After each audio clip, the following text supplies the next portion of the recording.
Lorraine Kelly has admitted she nearly got a tattoo on her rear to mark her 60th birthday 2 years ago. The chat show host, who turned 61 last November, told Ross King she's still considering getting something naughty inked on her bottom on Wednesdays. Ross asked her, "You don't have any tattoos or anything to hide? No sleeves or anything?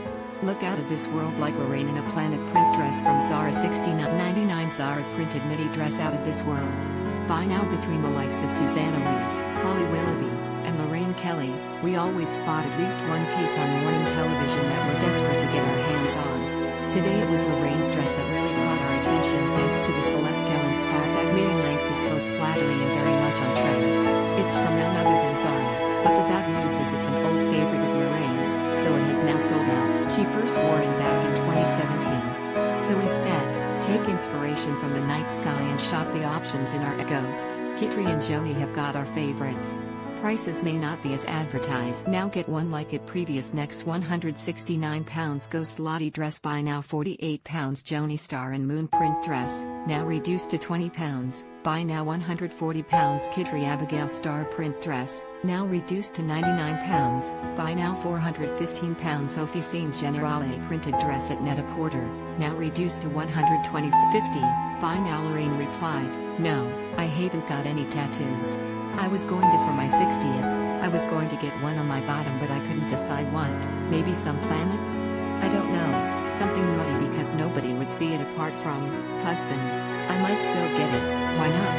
Ross suggested she have a giant 60 inked on her derrière. When she did turn 60 in 2019, Lorraine rang in the occasion by jetting to Florida to try her hand at astronaut. The TV legend revealed she'd always been obsessed with space after her father bought her a telescope and she watched the moon landing age 10. In light of her passion, Lorraine delightedly revealed she flew to the US to try her hand on the ominously named Vomit Comet, where she experienced zero gravity and was seen to pour a cup of tea while floating in the. Speaking about how she found her passion for space, she said at the time, "It was a childhood. I watched the moon landings as a 10-year-old and it was absolutely life-changing. Here we are 50 years on and I'm going to get to experience a small part of what people like Neil Armstrong experienced. At the age of 60, I'm going back to school, but this is astronaut school." At the Kennedy Space Center she met JO Creighton, who spent 16 days in space and worked closely with NASA on 4 space shuttle missions as lead cap. Lorraine also traveled to San Francisco for a special zero-gravity flight accompanied by her. The Zero G flight, nicknamed the Vomit Comet, is the closest experience you can get to. The pilot flies level to the horizon at an altitude of 24,000 feet and then begins to pull up, gradually increasing the angle of the aircraft to about 50 degrees to the horizon, reaching an altitude of 32,000. During this pull-up, those aboard the jet will feel the pull of around 2 Gs.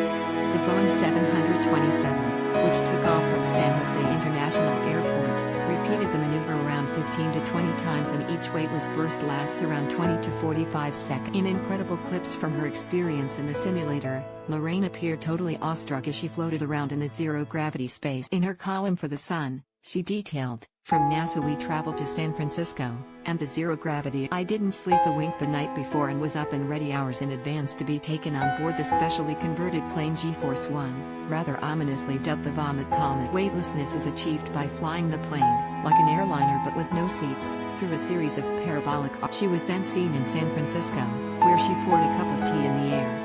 Lorraine revealed she was given advice by British astronaut Tim Peake on what to expect during her. Clearly delighted by the experience, Lorraine said, "I was like a toddler, I was so excited. It was amazing. Very difficult. It's like being squashed and then you're free, total freedom." How does a zero-gravity plane create weightlessness?